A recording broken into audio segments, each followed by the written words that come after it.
الحمد لله الذي أرسل رسوله بالهدى ودين الحق ليظهره على الدين كله وكفى بالله شهيدا. أشهد أن لا إله إلا الله وحده لا شريك له تقريرا به وتوحيدا. اللهم صل وسلم وبارك على سيدنا وحبيبنا وشفيعنا ومولانا محمد وعلى آله وأصحابه أجمعين. أما بعد فيا أيها الحاضرون اتقوا الله حق تقاته ولا تموتن إلا وأنتم مسلمون. ويقول الله سبحانه وتعالى في محكم تنزيله وهو أعلم بمراده: أعوذ بالله من الشيطان الرجيم. بسم الله الرحمن الرحيم. يا أيها الذين آمنوا اتقوا الله حق تقاته ولا تموتن إلا وأنتم مسلمون. صدق الله العظيم. Para jamaah sidang salat Jumat yang dimuliakan oleh Allah, dalam beberapa kesempatan Rasulullah pernah menyampaikan kepada para sahabat mengenai penyebab-penyebab mengapa suatu negara atau suatu kaum itu dilanda oleh bencana. Dalam kitab Sunan Ibnu Majah, Rasulullah menyampaikan kepada para sahabat bahwa nanti akan ada 4 penyebab yang menyebabkan suatu negara atau suatu kaum itu dilanda oleh bencana.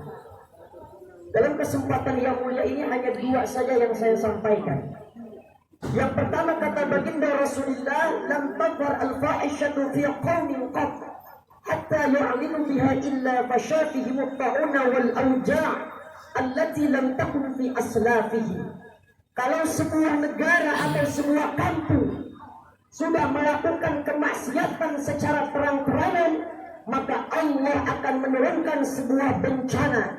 Allah akan menurunkan penyakit taun, di mana penyakit itu adalah sebuah penyakit yang belum pernah diturunkan pada kaum-kaum sebelumnya, dan penyakit itu susah dicari obatnya. Sekarang beredar kabar di negara kita, penyakit corona menyebar di tengah-tengah negara kita. Orang lebih takut pada penyakit corona daripada takut dengan azab Allah. Saat diedarkan berita penyakit corona menyebar di mana-mana, mereka sibuk berbondong-bondong membeli masker untuk menjaga diri, melindungi diri. Tapi padahal sudah datang ayat-ayat Allah, peringatan-peringatan dari Allah. Di antaranya adalah peringatan jangan melalaikan sholat. Berapa banyak di antara kita, saudara-saudara kita, sudah datang panggilan azan, mereka tetap santai untuk tidak menunaikan ibadah sholat. Dengan penyakit corona dia takut, tapi dengan azan Allah dia tidak takut. Dengan api dunia dia takut, tapi dengan api neraka dia melalaikan penyebab-penyebab yang dapat mengantarkan ia masuk dalam api neraka. Judi, zina, berbuat kecurangan, berbuat kemungkaran yang Allah ancam dalam hadis yang sahih. Panasnya api neraka itu 70 kali lipat daripada panasnya api dunia. Jadi kalau penyakit beredar di tengah-tengah negara kita, bisa jadi karena kemaksiatan sudah melanda di mana-mana. Orang melakukan kemaksiatan dilakukan secara terang-terangan. Orang lebih takut dengan siksaan dunia, lebih takut penyakit dunia daripada siksa yang sudah Allah janjikan di akhirat nanti. Maka kalau orang-orang sudah berbuat kemaksiatan, kata Allah, nanti akan Allah turunkan penyakit, di mana penyakit itu susah dicari obatnya, dan itu penyakit belum pernah diturunkan pada kaum-kaum sebelumnya. Mengapa penyakit corona itu terjadi? Karena melanggar syariat Allah. Hewan yang sudah Allah haramkan untuk dimakan tapi tetap dimakan.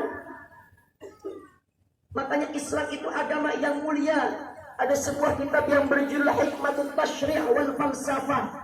Di situ dijelaskan bagaimana kenapa manusia haram mengkonsumsi makanan-makanan yang sudah diharamkan oleh Allah. Karena makanan tersebut mengandung penyakit. Para jamaah yang dimuliakan oleh Allah, itu ada hadis yang sahih, masalah fikih. Kenapa laki-laki itu haram memakai emas, tapi perempuan boleh memakai emas? Itu Nabi katakan 14 abad yang lalu. Setelah beredar, setelah semakin canggih ilmu kedokteran, ternyata ditemukan penyebabnya. Kalau laki-laki pakai emas, emas itu ada bakteri-bakteri kotor yang masuk ke dalam kulit sehingga darah menjadi kotor dan akan menyebabkan penyakit. Tapi kalau perempuan kenapa boleh pakai emas? Karena apa? Karena darah kotornya nanti keluar bersama dengan darah haidnya.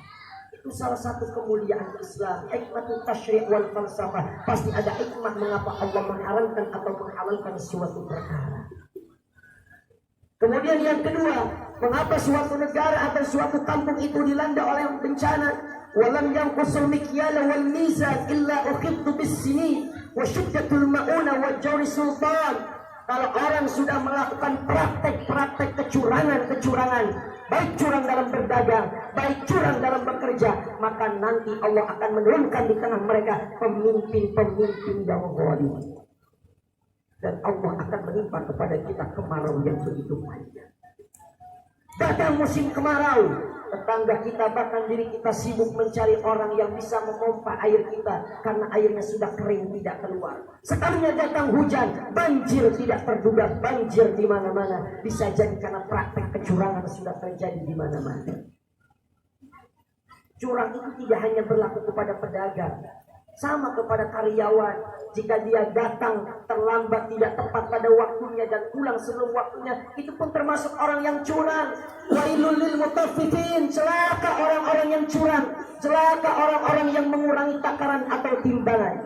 Bahkan pernah saya sampaikan pada kesempatan khutbah yang sebelumnya dalam kitab Tajul Jami', Syekh Mansur Ali-Nafsih mengatakan, siapa orang yang seteguk saja mengkonsumsi makanan atau minuman yang haram, lam tuqbal salatuhu arba'ina yauman, tidak diterima salatnya 40 hari 40 malam. Itu kalau seteguk. Bagaimana kalau yang tiap hari berlaku curang? Kalau kita punya dosa sama Allah, syarat taubatnya 3. 1, menyesalikan perbuatan.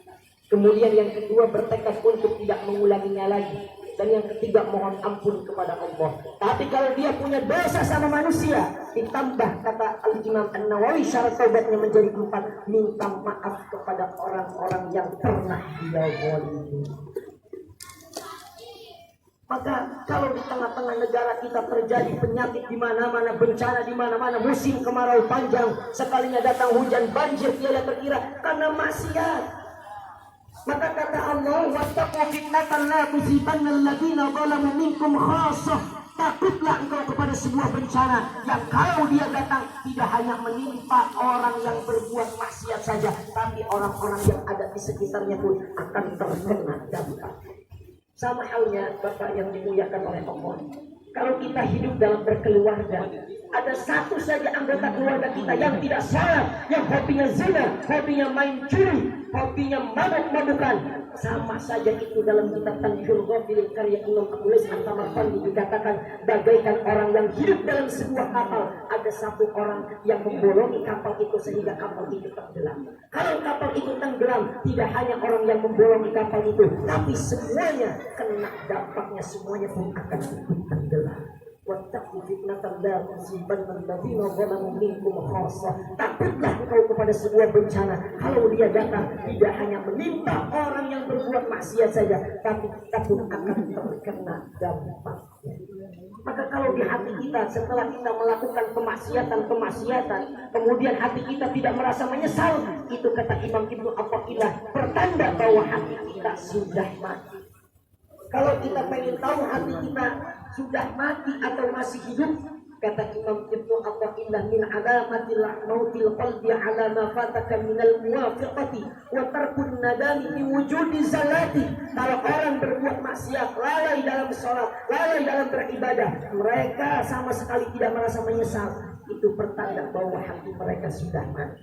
Tapi ketika dia berbuat maksiat, dia segera taubat, dia segera istighfar kepada Allah, dia mohon ampun kepada Allah, dia menyesali perbuatan, itu pertanda bahwa masih ada iman di hati.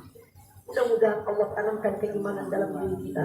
Allah jaga anak cucu kita untuk mempertahankan keimanan dan ketakwaan kita kepada Allah, yang dapat mengantarkan kita untuk wafat dalam keadaan husnul khatimah, sehingga Allah ridha kepada kita dan kita masuk pada syurganya Allah.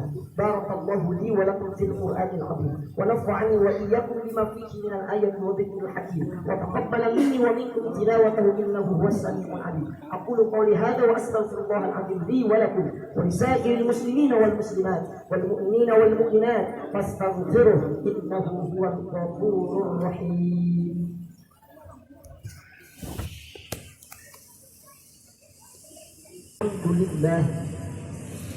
الحمد لله الهادي لمن يشاء بفضله المذل لمن يشاء بعدله. الصلاة والسلام على من لا نبي من بعده. أشهد أن لا إله إلا الله وحده لا شريك له تقريرا به وتوحيدا. اللهم صل وسلم وبارك على سيدنا وحبيبنا وشفيعنا ومولانا محمد وعلى آله وأصحابه أجمعين.